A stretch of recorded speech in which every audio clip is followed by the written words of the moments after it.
नमस्कार, मी रुपाली जोशी इंदोरहून. हरिभक्तिपरायणा रामसूता विरचित आता श्री सद्गुरू रामबाई चरित्रामृत अध्याय 3. श्री गणेशाय नमः. श्री सरस्वते नमः. श्री गुरुभ्यो नमः. श्री सीतारामचंद्राभ्यां नमः. मनी आठवणी गुरुचरण, पुढील कथानुसंधान कथीन त्याचेची कृपेने, बुद्धिदाता तोचे असे. प्रौढ होता रेवाबाईस, करावे लागे गृहकृत्यास. परी हाती काममुखी रामनामास, स्मरत होत्या सदोदित. एकदा स्वयंपाक करते वेळी, हात ठेविला तप्त तव्यावरी. तरी तेने त्यांचे हातापाही चटका मोळीच न लागला. तैसेच एकदा सर्प वेटोळे, बचक्यात भरून पोतेऱ्यात बुचकळले. चुलीवरून फिरविता बोळे, आवेदातून निघाला तो. हातीचे पोतेरे निसटले, तेव्हा रेवाबाईंनी पाहिले. तो भिंतीवरी चढताना सर्पास देखिले. चकित झाल्या मानसी, आश्चर्य वाटले थोर. श्रीराम ऐसा केलासे उच्चार, ऐकून या नाम गजर, धावली भावजय धाकटी. भल्या मोठ्या सर्पासी पाहून, तिने हाक मारिली सर्वा लागून. सर्प गेलासे निघून, रेवास दंश न करिता. श्रीराम भक्तीची साक्ष पूर्ण, आहेत ही 2 उदाहरण. निजभक्त रक्षण्याकारण, कैसा धावतो श्रीहरी. पुढे कांबळे बुवा गुरुमूर्ती आले भेटण्या आपले शिष्यासी. भेटण्यापूर्वी निज भक्ताची परीक्षा घेतली येणेरीती. असता ध्यानस्थ श्रीरामबाई, देवी रूपे दर्शन दिले हृदयी. हे पाहता शिष्या श्रीरामबाई, प्रार्थना ऐसे उद्गारल्या. हे श्री गुरुदेवा सद्गुरुनाथा, मज दाखवा श्रीराम लक्ष्मण सीता. हे माया स्वरूप मज तत्वतः, नको नको ग माऊलिये. रेवाबाईच्या पूर्णत्वाची खून पटली श्री सद्गुरुरायासी. पाठ थोपटून निज शिष्याची, शाबास ऐसे म्हटले पै. गुरु तो रह गए गूढ, चेले बन गए शक्कर. ऐसे करूने उच्चार, कृपादृष्टीने अवलोकिले. पुढे मग श्री गुरु कृपे करून, रेवाबाईस झाले श्री राम दर्शन. हृदयी प्रगटला रघुनंदन, श्री रामबाई पदवीसी पावल्या. श्री रामबाईचा अधिकार सांगू लागले श्री गुरुवर. ही तुमची कन्या ईश्वरी अवतार, वंशात जाहली तुमच्या.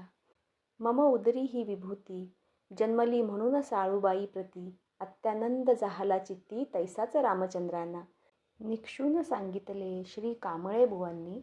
यापुढे इच्या वाटे कुणी जाऊ नये हे ऐकुनी, साळूबाई संतांची प्रार्थित असे.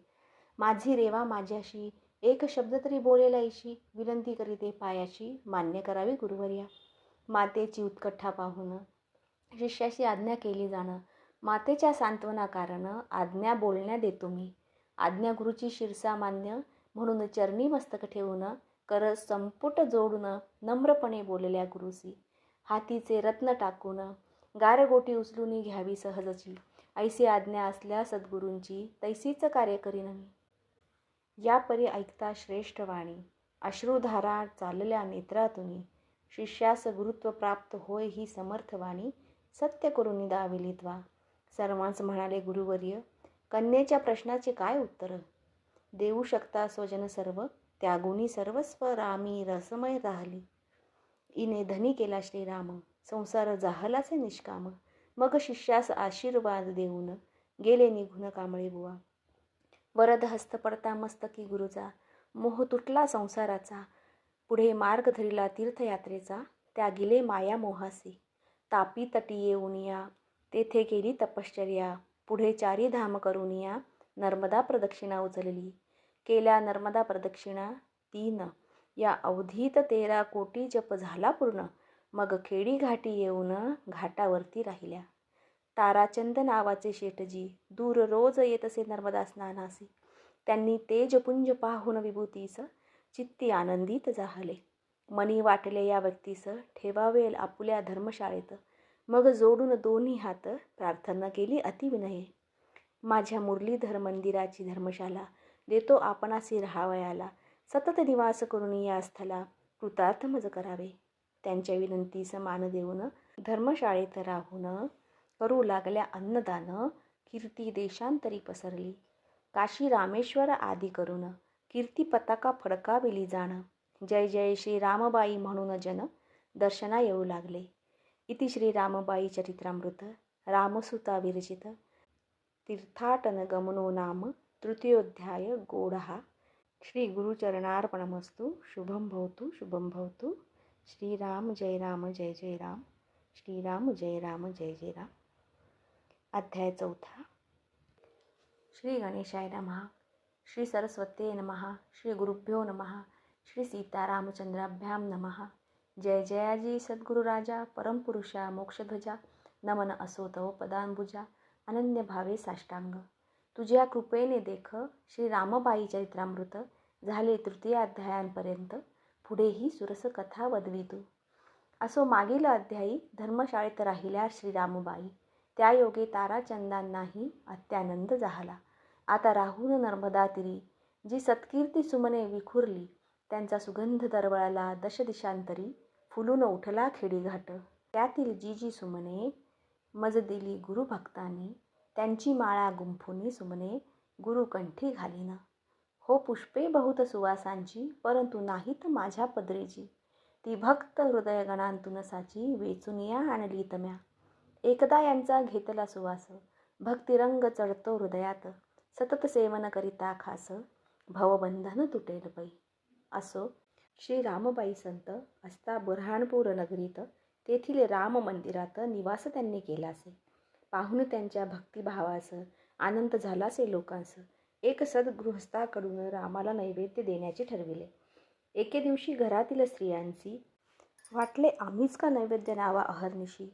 स्वतः त्यांनी येऊनी गृहासी घेऊन जावा नैवेद्य. मग ऐसेच केले. एक वेळा नैवेद्य नाहीच धाडला. इकडे पूजन होताची श्रीरामचंद्राला नैवेद्य सादर झालासे. श्री रामबाईंनी नैवेद्य समर्पण करूनी आरती ध्यान आटोपुनी भोजन केलेसे. त्या गृहस्थाच्या धाकट्या सुनबाई नित्य नैवेद्य आणीत होत्या पाही. त्याच वेशात सीतामाई नैवेद्य घेऊनही आल्या होत्या. परंतु ही मात कोणाच्याच आली नसे ध्यानात. बाई उपवासी राहिल्या खास, पण नैवेद्य नेला नाही की. ऐशिया परी बोलून दर्शनाचे निमित्त करून चौकशी करिता श्री रामबाईंनी उत्तर यापरी दिधले. पूजन आटोपल्याबरोबर नैवेद्य आला वेळेवर. घासलेली भांडी सत्वर पुढे आणून ठेविली. भांडी आपुली ओळखली. परम आश्चर्य वाटले त्या काळी. म्हणती काय प्रकार झाला, आजी नैवेद्य आम्ही नाही धाडला. ऐकून त्यांच्या या बोलास सर्व कळले श्रीराम भक्तास. परम आनंदिले मानस, नेत्री अश्रुधारा चालल्या. भक्तवत्सल श्रीराम म्हणून चरणी मस्तक ठेविले जाण. श्री रामबाईची ही कृती पाहून आले कळून सर्वांसी. तेव्हा श्री रामबाईच्या अधिकाराची पूर्ण जाणीव झाली सर्वांसी. पश्चात्तापे कृत अपराधाची क्षमा याचना केलीचे. यापुढे ऐसे नाही करणार. यापरी वदून साचार, मस्तक ठेवूनी पायावर स्वगृहाप्रती आल्यासे. पुढे रामबाई नैवेद्यास चारीत होत्या गायीस आणि स्वतः लिंबाच्या पाल्यास खाऊन निर्वाह करीत असे. ऐसे काढून काही दिवस निघाल्या नर्मदा प्रदक्षिणेस. ती कथा अतिसुरस सद्गुरुकृपा वदविल पुढे. श्री रामबाई निघाल्या तेथून. तेव्हा डॉक्टर वाळवेलकराची विधवा बहीण त्यांच्या समागमे होती जाण प्रदक्षिणा प्रवासात. प्रवासात ज्या घटना घडल्या त्या त्यांच्याच मुखे ऐकिल्या.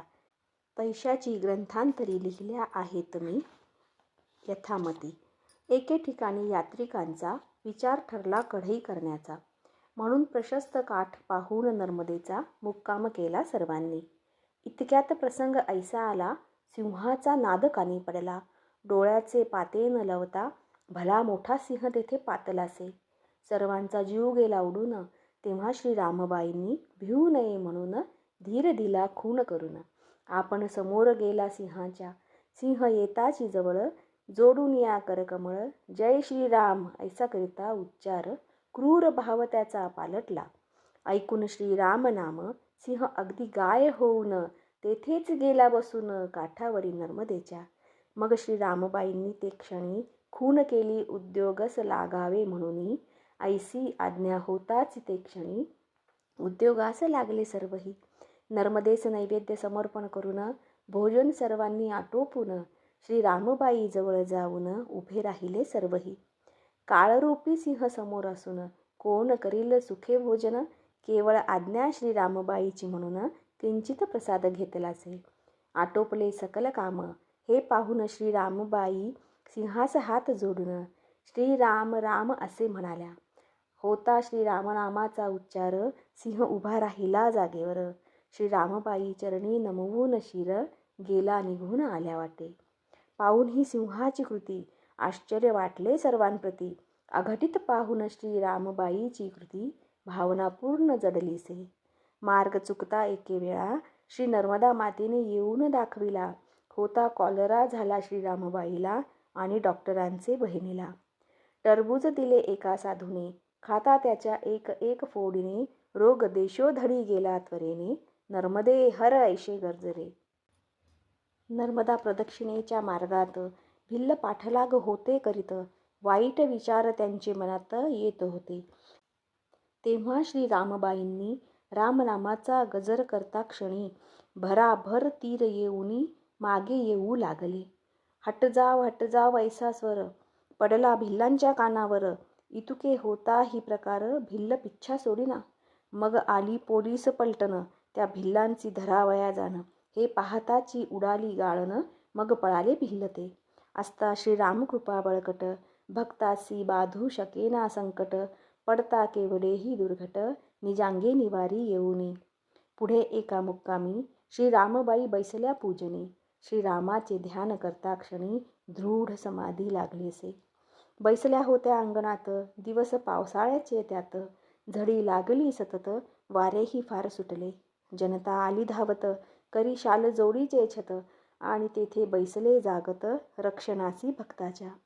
भावजय श्री रामबाईची, तेथेच बैसली उपवासी. समई आणि निरांजनासी, तूप तेल घालीत असे. त्यांचा होता असा नियम, जेवत होत्या रामाच्या हाताचे अन्न. दीर्घ समाधी ही 7 दिन केव्हाही लागली नव्हती. 7वे दिवशी समाधी उतरताच ती भावजयी, भूक लागली मला म्हणून गळ्यात पडून रडतसे. भावजयी सहृदयी धरून, तात्काळ गाकर करून, प्रेमाने घातले भोजन, हृदय भरून आले की. मग उत्तम सोबत पाहून, भावजयीस गृही धाडिले जाण. आपणही निघाल्या तेथून नर्मदे हर म्हणून. एके समयी 3 दिवस श्री रामबाई जाहल्या अदृश्य. आश्चर्य वाटले सर्वांस, पुढील मार्ग सुचेना. 3रे दिवशी प्रातःकाली एके हाती तांब्या, दुसऱ्यात लिंबांची डहाळी, ऐशा थाटात स्वारी, पहाडी उतरताना देखियली. सर्वांस झाला आनंद. मग स्नान पूजा आणि प्रसाद, घेऊन श्री राम ऐसा नाद, करुणी मार्ग पुढे क्रमिला. इति श्री रामबाई चरित्रामृत रामसुता विरचित नैवेद्य घटना कथन नाम चतुर्थोऽध्याय गोडहा. श्री सद्गुरु चरणार्पणमस्तु. शुभं भवतु शुभं भवतु. श्रीराम जय राम जय जय राम. श्रीराम जय राम जय जय राम.